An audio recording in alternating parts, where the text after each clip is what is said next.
messieurs, s'il vous plaît. Veuillez prendre place. Nous allons commencer vraiment dans 60 secondes. Ne vous inquiétez pas. Nous allons donc commencer cette présentation. Je m'appelle Alain Cadieux et je serai votre maître de cérémonie pour la soirée. Au nom du conseil d'administration et du comité environnement, nous tenons à remercier SETQ comme partenaire de cet événement. Laissez-moi vous donner un aperçu du déroulement de la soirée. Les présentations débuteront avec la conférence de M. André Boisclair qui vient nous parler de la responsabilité des entreprises face au marché du carbone. Par la suite, nous procéderons à la remise des certifications BOMA Best. André Boisclair.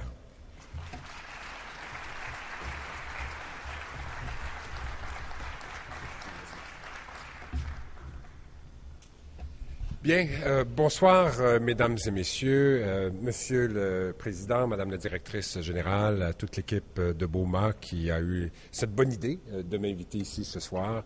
Je veux vous remercier pour votre accueil, je veux vous remercier d'accorder cet intérêt qui semble chez vous assez pressant pour réfléchir sur les questions du carbone. Ce qu'il faut savoir, c'est que les gouvernements à travers le monde ont adopté des objectifs de réduction de leurs émissions de gaz à effet de serre. Ils en ont convenu dans un protocole international que vous connaissez, qui est le protocole de Kyoto, auquel le gouvernement du Canada a adhéré. Il a signé la convention du protocole de Kyoto, mais des États comme le Canada tardent à adopter la réglementation pour faire en sorte qu'on atteigne les objectifs. Mais officiellement, le Canada a comme objectif de travailler à la réduction de ses émissions et de faire en sorte que d'ici 2020, on ait diminué au Canada, par rapport au niveau d'émissions de 1990, les émissions de l'ordre de 20 %. L'environnement étant chez nous une compétence de niveau partagé, ne soyez donc pas surpris que les provinces, elles aussi, se dotent de politiques pour travailler à leur réduction d'émissions de gaz à effet de serre. C'est le cas du Québec, qui a une politique assez agressive en la matière. C'est le cas de l'Ontario, du Manitoba. Toutes les provinces canadiennes, en somme, ont, elles aussi, dans leur champ de juridiction, adopté une politique de réduction des émissions de gaz à effet de serre. Donc, malgré le fait que nous soyons un peu encore dans l'ambiguïté quant au cadre réglementaire qui va apparaître au Canada, il y a de façon très claire un signal qui est donné au marché de commencer à réfléchir sur la réduction des émissions et sur la façon la plus intelligente de le faire. Alors, il faudrait comprendre ce premier message ce soir, malgré de l'incertitude qui existe sur le plan de la réglementation, malgré de la confusion dans les discours entre ce qui se passe au niveau fédéral et au niveau provincial, soyez assurés qu'il y a des gens qui aujourd'hui sont à l'œuvre dans ces marchés, en particulier tous ceux qui sont impliqués du côté des technologies vertes.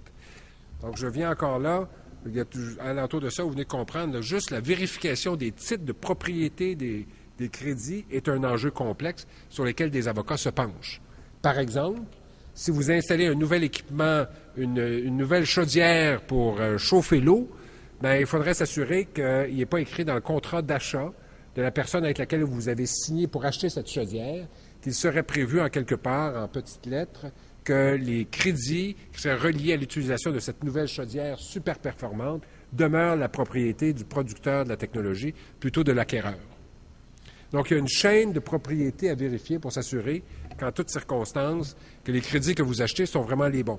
Cela fait aujourd'hui partie des négociations entre des acheteurs et des vendeurs et la possibilité de monétiser des crédits de carbone peut influencer la valeur du bien ou du service que vous allez acheter.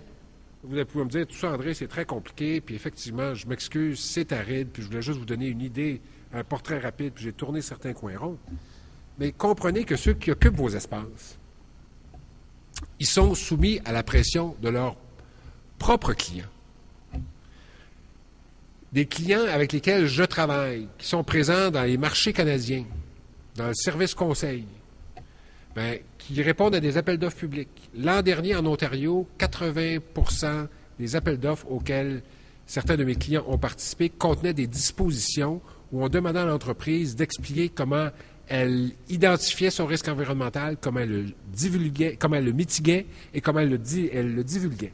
Donc, on demandait à l'entreprise quelle est sa stratégie sur le plan du développement durable et on donnait plus de points à une entreprise qui performait mieux qu'une autre. Donc, c'est un critère de distinction des appels d'offres. Alors, les entreprises sont rendues là. Puis les entreprises dans le secteur du service qui occupent les bureaux du centre-ville de Montréal ne sont pas exclus de ça, là. Ils sont dans cette business-là. Puis moi, je dis à mes clients aujourd'hui, retournez-vous vers vos gestionnaires d'immeubles, puis mettez de la pression. Cette pression, elle vient non seulement des pouvoirs publics, du gouvernement du Québec, de l'Ontario et des autres provinces, tout comme du gouvernement fédéral, qui lui aussi met ce même genre de clause dans ses contrats. Donc, ces gouvernements tentent de verdir leur supply chain, mais c'est aussi vrai aussi pour des grands joueurs sur le plan commercial.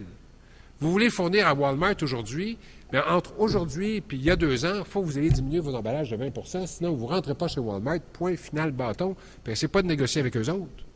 Et Walmart est en train d'exiger pour les producteurs de biens qu'ils vendent dans leur commerce l'empreinte carbone par produit vendu sur les tablettes.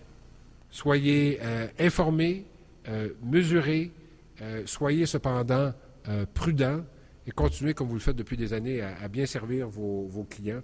Je suis convaincu qu'avec eux et entre vous, comme industrie, vous saurez habilement tirer votre épingle du jeu et je vous souhaite continuer à avoir du succès comme vous en avez.